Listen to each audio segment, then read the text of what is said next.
Hello, good morning. Durga Pal ma'am की class में आप सबका स्वागत है। डियर स्टूडेंट्स, आज हम पढ़ने जा रहे हैं संस्कृति। संस्कृति आपके क्षितिज भाग 2 का 17th चैप्टर है। वीडियो को बिल्कुल भी स्किप मत कीजिएगा, अंत तक पूरा देखिएगा क्योंकि इसकी एक बात दूसरी बात से जुड़ी हुई है। ये पाठ कहानी नहीं है, इसलिए इसका एक पेज को समझ लेने से पूरा पाठ समझ में आ जाए ऐसा नहीं है। इस पाठ को समझने के लिए आपको पूरा वीडियो देखना पड़ेगा, तभी आपको संस्कृति का असली अर्थ समझ में आएगा। लेखक इस पाठ में क्या कहना चाह रहे हैं ये तभी समझ में आएगा जब आप इस वीडियो को शुरू से लेकर अंत तक पूरा देखेंगे। तो मैं शुरू करती हूँ। संस्कृति पाठ आपके स्क्रीन पर दिखाई दे रहा है और मैं इस पाठ का सार बहुत ही सरल शब्दों में आपके सामने रखती जाऊंगी। संस्कृति शब्द में भदंत आनंद कौशल्यायन जो इसके लेखक हैं वो बताते हैं कि संस्कृति किसे कहते हैं, संस्कृति क्या होती है। तो वो शुरू करते हैं कि जो शब्द हमें अपने जीवन में सबसे कम समझ में आता है वो 2 शब्द हैं। पहला तो है सभ्यता और दूसरा है संस्कृति। ये 2 शब्द हैं जो हमें बहुत कम समझ में आते हैं, यानी इनके अर्थ हमें समझने में थोड़ी मुश्किल होती है। अब हम सभ्यता और संस्कृति को ही नहीं समझ पाते हैं, लेकिन इन 2 शब्दों के साथ और अगर कोई विशेषण जुड़ जाए फिर तो बिल्कुल ही मुश्किल हो जाता है इन शब्दों के अर्थ समझना। जैसे उन्होंने 2 उदाहरण भी दिए हैं, भौतिक सभ्यता या आध्यात्मिक सभ्यता। विशेषण शब्द जुड़ गया आध्यात्मिक और भौतिक। तो पहले तो हमें सभ्यता ही समझ में नहीं आ रहा था कि सभ्यता किसे कहते हैं या संस्कृति किसे कहते हैं, लेकिन अब उसके साथ अगर और विशेषण जुड़ गया तब तो ये हमारी समझ में बिल्कुल भी नहीं आएगा। दोनों शब्दों का जो थोड़ा बहुत गलत सलत हमें समझ में आ रहा था वो भी अर्थ समझ में अब नहीं आ रहा है। और सभ्यता मिलते जुलते शब्द हैं जिसे अक्सर बच्चे एक जैसा ही समझ बैठते हैं, लेकिन ये दोनों शब्द अलग हैं, एक जैसे नहीं हैं, लेकिन इनका अर्थ थोड़ा बहुत आपस में मिलता जुलता है। इसके लिए एक उदाहरण दिया गया है पाठ के अंदर। लेखक कहते हैं कि आप कल्पना करिए उस समय की जब हमारे समाज में आग नाम की चीज नहीं थी। अग्नि किसे कहते हैं, आग नहीं लोग जला पाते थे, उनके घर में चूल्हा नहीं जलता था। लेकिन सबसे पहले जिस आदमी ने आग का आविष्कार किया होगा, कितना बड़ा वो आविष्कर्ता है जिसने आग का आविष्कार किया, क्योंकि आग कितनी जरूरी है ये आज हम लोग समझ पा रहे हैं उसे। एक वो आदमी होगा जिसने सबसे पहले सुई धागे का निर्माण किया होगा, सुई धागे को खोजा होगा, उसने पता लगाया होगा कि एक लोहे का टुकड़ा लो, उसके किनारे पे छेद करो, उसमें धागा पिरो और इस तरह से हम 2 कपड़े के टुकड़ों को जोड़ सकते हैं। तो वो आदमी भी बहुत ही ज्ञानी रहा होगा। उसके अंदर लेखक लिखते हैं कि इन दोनों उदाहरणों को अगर हम ध्यान से सोचें कि एक ने आग का आविष्कार किया और एक ने सुई का आविष्कार किया, तो उन व्यक्तियों में योग्यता होगी, प्रवृत्ति होगी, प्रेरणा होगी उनकी, यानी कि उन्हें अंदर से ये जिज्ञासा हो रही होगी कि हम कुछ ऐसा निर्माण करें, और उस जिज्ञासा को शांत करने के लिए उन्होंने उस चीज का निर्माण भी किया। तो उनके अंदर इतनी योग्यता भी थी कि वो उस काम को कर पाए, और कोई ना कोई चीज जो उनकी आवश्यकता थी, चीज क्या थी, आवश्यकता थी, जो उन्हें जरूरत पड़ रही थी, उस जरूरत ने उन्हें प्रेरणा दी कि इंस्पायर किया कि हमें ये आविष्कार करना है। कोई भी चीज, जिस चीज का आविष्कार देश में दुनिया में होता है, उस चीज का आविष्कार करने के पीछे मनुष्य का जो ज्ञान होता है, जो प्रेरणा होती है, जो मनुष्य के अंदर हिम्मत होती है कि मुझे ये काम करना है, ऐसे हिम्मत वाले व्यक्ति को, जिसमें वो ज्ञान होता है, उस मनुष्य को संस्कृत मनुष्य कहते हैं और उसके उस ज्ञान को संस्कृति कहते हैं। और जब वो किसी चीज का निर्माण कर देता है, आविष्कार कर देता है, तो वो जो वस्तु होती है वो सभ्यता होती है। अब क्या होता है कि एक संस्कृत व्यक्ति, संस्कृत यानी कि गुणवान व्यक्ति, ज्ञानी व्यक्ति, जिसके अंदर ये प्रवृत्ति है, जिसके अंदर प्रेरणा है, जिसके अंदर योग्यता है कि वो किसी नई चीज की खोज करता है, तो ऐसा व्यक्ति संस्कृत व्यक्ति कहलाता है।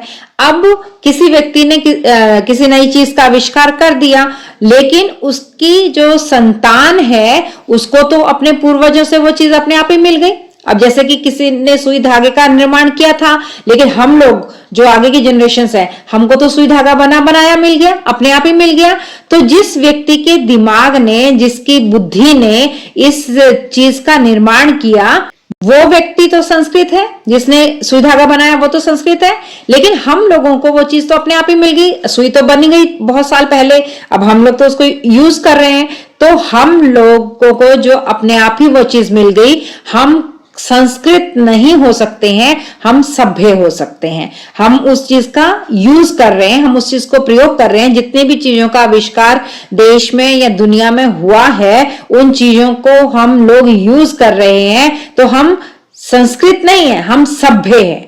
हम उस सभ्यता को, उस वस्तु को प्रयोग कर रहे हैं, इसलिए हम सभ्य कहलाएंगे। देखिए, एक और उदाहरण के माध्यम से मैं आपको यह समझाती हूँ। उदाहरण आपकी किताब में दिया हुआ है।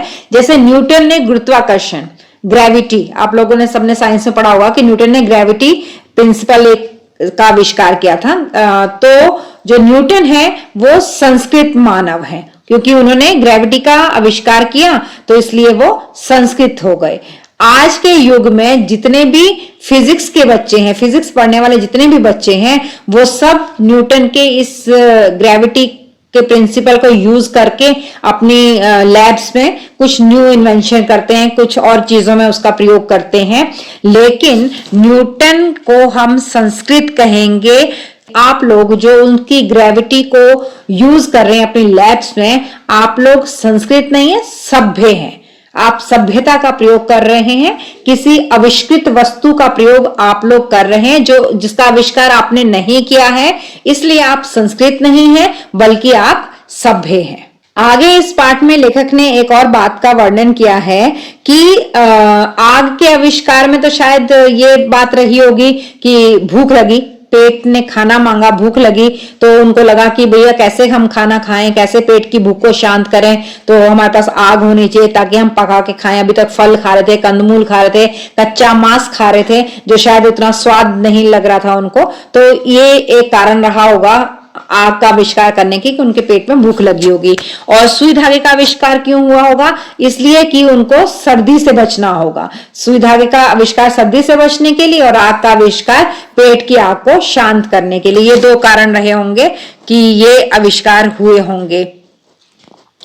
अब ऐसी कल्पना करो कि एक ऐसा इंसान भी है जिसका पेट बिल्कुल भरा हुआ है, जिसे किसी चीज की जरूरत ही नहीं है, उसके पास तो सब कुछ है, उसे सुई धागे के आविष्कार की जरूरत नहीं, वो क्योंकि ऑलरेडी हो चुका है, तो उसको ठंड नहीं लग रही है, उसे भरपेट खाना भी मिल रहा है, सब कुछ उसके पास है। लेकिन कई बार क्या होता है, कोई मनुष्य ऐसे होते हैं कि वो खुले आसमान के नीचे सोए हैं, रैंडमली ऐसे ही सोए हैं, और अचानक से उनकी नजर पड़ी कि रात को तारे जगमगा रहे हैं, तो उनको नींद ही नहीं आती कि भाई ये तारे क्यों जगमगा रहे हैं, आखिर ऐसी कौन सी चीज है जो मोतियों से भरी हुई थाल आसमान से नीचे लटक रही है। तो इस तरह के कुछ लोग भी होते हैं जिनको किसी चीज की जरूरत नहीं है, फिर भी उनके अंदर क्यूरियोसिटी रहती है कि हम जाने, कि जिज्ञासा है उनके अंदर कि जाने ये है क्या चीज, क्यों हो रहा है ऐसा।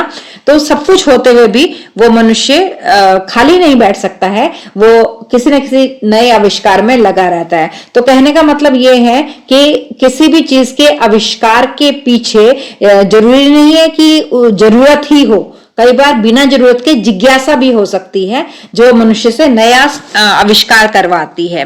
तो वो भी लोग संस्कृत ही कहलाएंगे जिनके पास सब चीज है, कोई कमी नहीं है, लेकिन फिर भी वो नए आविष्कारों में लगे हुए हैं।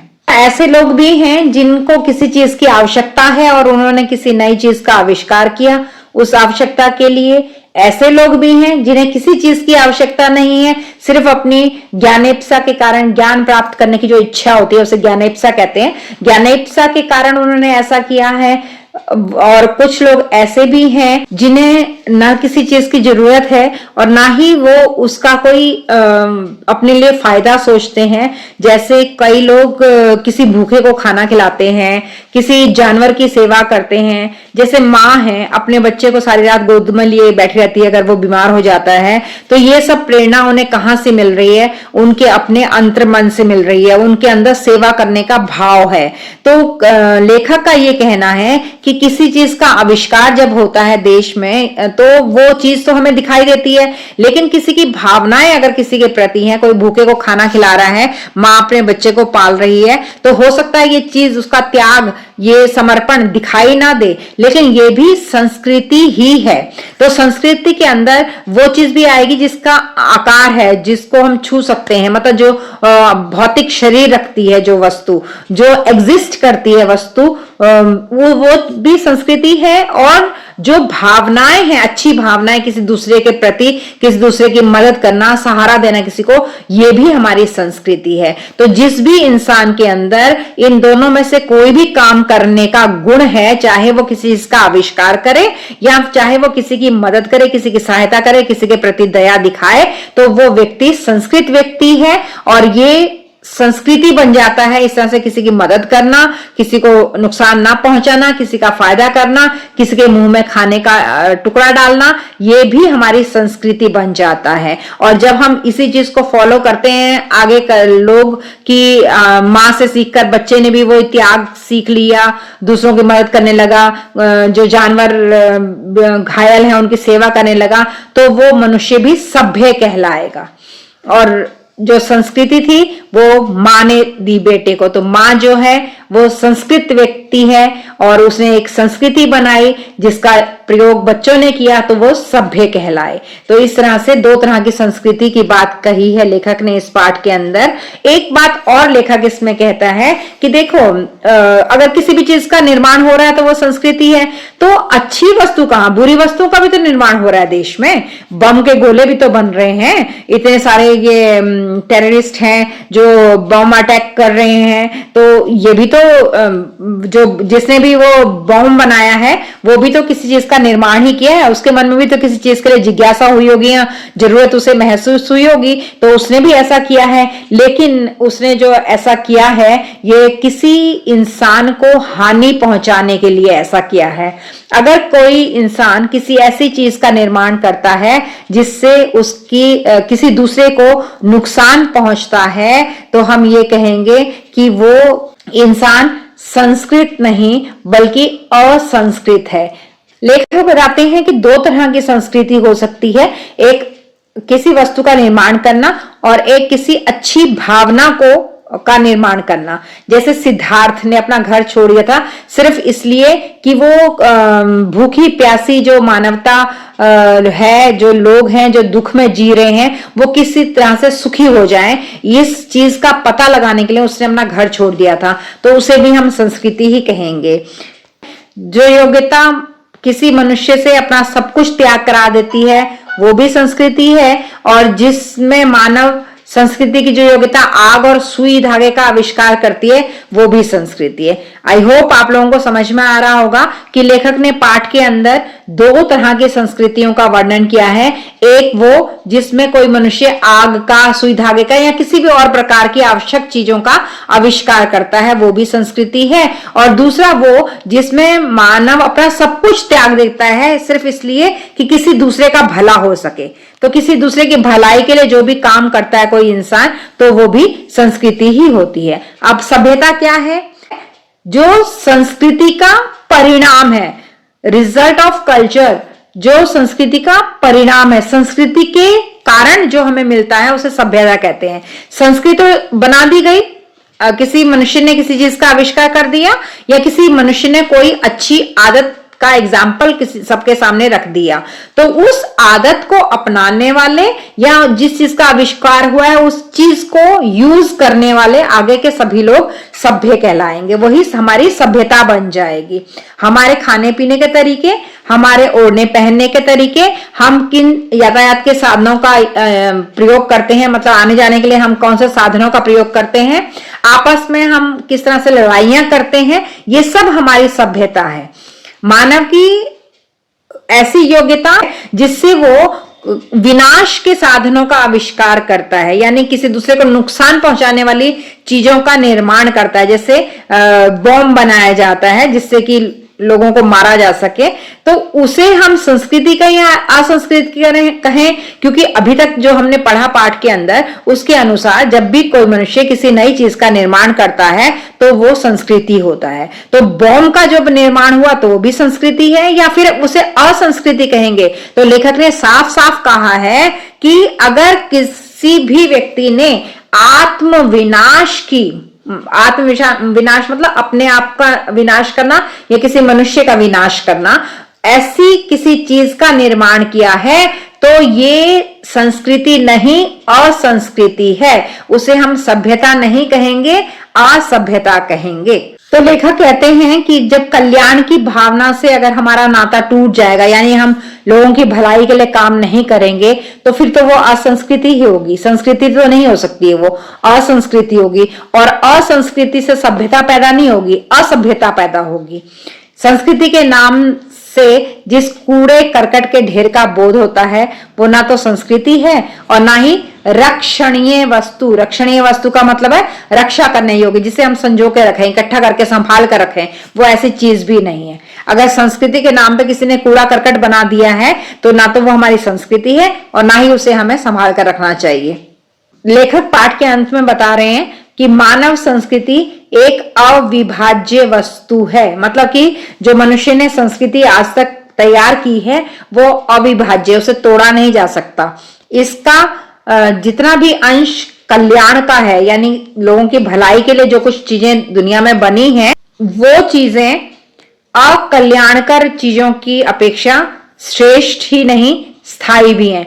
यानी कि अभी तक संसार में जो भी वस्तुएं बनी हैं जिनका आविष्कार हुआ है, वो में जो संस्कृति है वो आगे लेकर जाने के योग्य है, वो श्रेष्ठ भी है और उसे संभाल कर रखना भी चाहिए। लेकिन जो अकल्याणकारी असंस्कृति बनी है उसे हमें छोड़ देना चाहिए, उसको हमें सुरक्षित नहीं रखना चाहिए, उसकी तरफ ध्यान भी नहीं देना चाहिए। तो ये था पाठ संस्कृति, जो कि भदंत आनंद कौसलायन जी के द्वारा लिखा गया है। इसमें दो मोटी चीजें निकल कर आई हैं, एक संस्कृति और एक सभ्यता। लेखक ने कहा है कि जो मनुष्य किसी नई चीज का आविष्कार करता है उस मनुष्य को संस्कृत कहेंगे और उसने जो आविष्कार किया है उस वस्तु को संस्कृति कहेंगे। और आगे चलकर वो वस्तु सभी लोग यूज करेंगे, दुनिया में जितने भी लोग होंगे वो सब उसका प्रयोग करेंगे, तो वो लोग सभ्य कहलाएंगे और वो वस्तु आगे चलकर सभ्यता बन जाएगी। जिस समय निर्माण हुआ उस समय तो उसे हम संस्कृति कहते हैं, लेकिन आगे जब उसका प्रयोग होता रहता है पीढ़ी दर पीढ़ी, जनरेशन पर जनरेशन, तो उसे हम सभ्यता कहते हैं। फिर लेखक ने सिर्फ एक विचार और रखा है कि अगर कोई मनुष्य विनाशकारी चीजों का आविष्कार करता है तो वो संस्कृत नहीं है, वो मनुष्य असंस्कृत है और उसने जो भी विनाशकारी वस्तु का निर्माण किया है, आविष्कार किया है, वो असंस्कृति है। और अगर उस वस्तु का प्रयोग आगे लोग कर रहे हैं तो वो असभ्य लोग कहलाएंगे। तो इस तरह से संस्कृत, संस्कृति, सभ्यता, सभ्य, इन शब्दों का अर्थ लेखक ने बहुत ही साधारण ढंग से इस पाठ में उदाहरणों के साथ समझाया है। तो मैं उम्मीद करती हूं कि आपको भी ये पाठ अच्छे से समझ में आ गया होगा और किसी भी प्रकार के प्रश्नों का उत्तर देने में आप सक्षम होंगे। अगर आपको ये सरल व्याख्या इस पाठ की अच्छी लगी हो तो प्लीज अपना एक प्यारा सा कमेंट जरूर छोड़ें। अगली वीडियो का इंतजार करें। तब तक के लिए thank you so much. Please like, share and subscribe my channel and don't forget to drop a lovely comment. Thank you.